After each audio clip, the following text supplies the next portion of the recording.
रास्ता उस दौर की है जब हीरो कंपनी दुनिया की साइकिल बनाने वाली सबसे बड़ी कंपनियों में से एक थी। साथ ही इसका नाम दुनिया की साइकिल बनाने वाली दिग्गज कंपनियों में जाना जाने लगा था।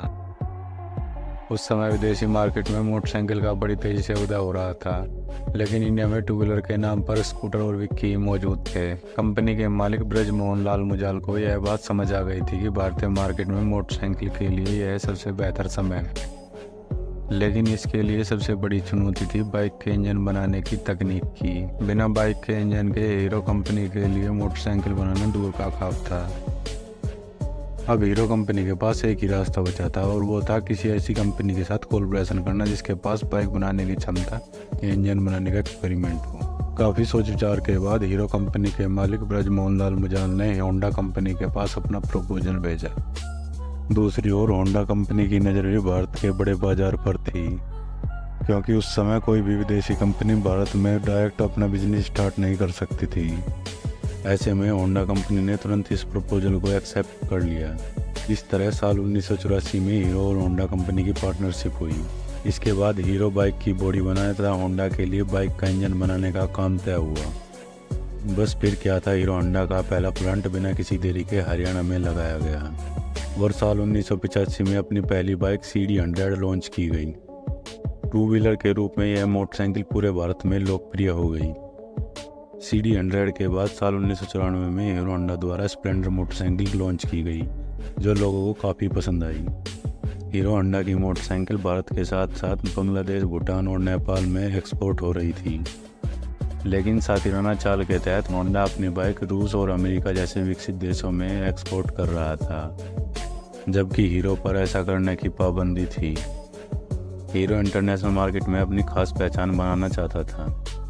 इसका कारण यह भी था कि हीरो का नाम साइकिल बेचने के मामले में Guinness book of world record में दर्ज था, लेकिन होंडा कंपनी की वजह से वह अपना व्यापार विदेश में नहीं कर पा रही थी। यहाँ से धीरे धीरे दोनों कंपनियों के रिश्ते खराब होने चालू हो गए, लेकिन फिर भी दोनों कंपनियाँ अलग नहीं हुई। इसका कारण यह था, हीरो अभी बाइक की बॉडी बनाना ही जानती थी। अलग होने की स्थिति में उसे बाइक का इंजन बनाना पड़ता, जिसकी टेक्नोलॉजी अभी हीरो के पास नहीं थी। वहीं दूसरी ओर भारत में व्यापार करने के लिए होंडा को हीरो का साथ चाहिए था, इसलिए दोनों अभी साथ बने रहे। लेकिन हीरो को यह बात समझ आने लगी कि अगर उसे लंबी पारी खेलनी है तो उसे इंजन मैन्युफैक्चरिंग पर ध्यान केंद्रित करना होगा। ऐसे में उसने अपने प्रॉफिट का एक हिस्सा इंजन मैन्युफैक्चरिंग पर खर्च करना शुरू कर दिया। होंडा कंपनी को हीरो का यह कदम पसंद नहीं आया और दोनों के बीच दरार और बढ़ गई। इसी दौरान 2000 में होंडा द्वारा Honda motorcycle and scooter India के जरिए भारत में दोपहिया वाहन लॉन्च किया गया। हालांकि एग्रीमेंट में इस बात का जिक्र था कि दोनों कंपनियां कभी भी एक दूसरे के सामने भारत में कोई बाइक लॉन्च नहीं करेगी, लेकिन होंडा ने उस बात को नज़रअंदाज किया और होंडा की ओर से उसी कीमत पर एक अलग बाइक निकाली गई, जिसका असर यह हुआ कि दोपहिया वाहनों के कस्टमर बढ़ते चले गए और हीरो ग्रुप को नुकसान भी होने लगा। 2004 में होंडा द्वारा एक्टिवा लॉन्च की गई, जिसने भारतीय बाजार में तहलका मचा दिया। यहाँ होंडा को दो तरह फ़ायदा हो रहा था। पहला था कि हीरो होंडा के प्रॉफिट में उसकी अपनी अलग हिस्सेदारी तो मिल ही रही थी, इसके साथ साथ अलग कंपनी के तौर पर भारतीय बाजार में अपने पैर जमा रहा था।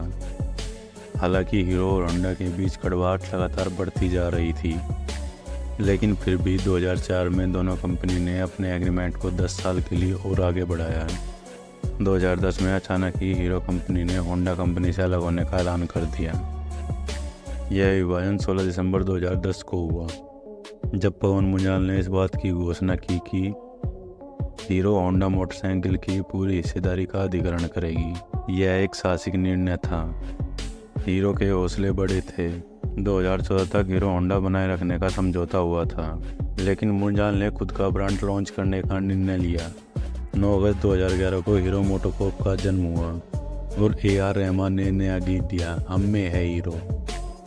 आज दोनों ही कंपनी भारतीय बाजार में ज़बरदस्त डिमांड पे हैं। दोनों ही कंपनियों को भारतीय लोगों का प्यार मिल रहा है। सस्ता और बढ़िया माइलेज देने वाली बाइक दोनों ही कंपनियों की ओर से निकाली जा रही है। हालांकि बिक्री के मामले में हीरो कंपनी आज भी होंडा से आगे हैं, लेकिन स्कूटर सेगमेंट में होंडा की एक्टिवा अपने आप में एक नया कीर्तिमान स्थापित कर रही है। जल्द ही होंडा एक्टिवा 7G लॉन्च करने वाला है। दूसरी तरफ 29 साल पहले लॉन्च हुई हीरो स्प्लेंडर हीरो मोटरकॉप के लिए एक गेम चेंजर साबित हुई है। जहां पिछले साल हीरो की अन्य बाइक की बिक्री में गिरावट आई है, वहीं स्प्लेंडर की 2.5 लाख यूनिट अधिक बिकी है। इसी बाइक की बदौलत हीरो बिक्री के आंकड़े को संभालने में सफल रही है। स्प्लेंडर पिछले सालों में सबसे ज़्यादा बिकने वाली मोटरसाइकिल रही है। हीरो अब पेट्रोल के साथ इलेक्ट्रिक व्हीकल भी लॉन्च कर रहा है। हीरो की वीडा V1 प्रो एक इलेक्ट्रिक स्कूटर है जो आधुनिक डिज़ाइन और ढेर सारे फीचर के साथ आती है। इन सब बातों से आज हीरो होंडा से आगे नज़र आता है।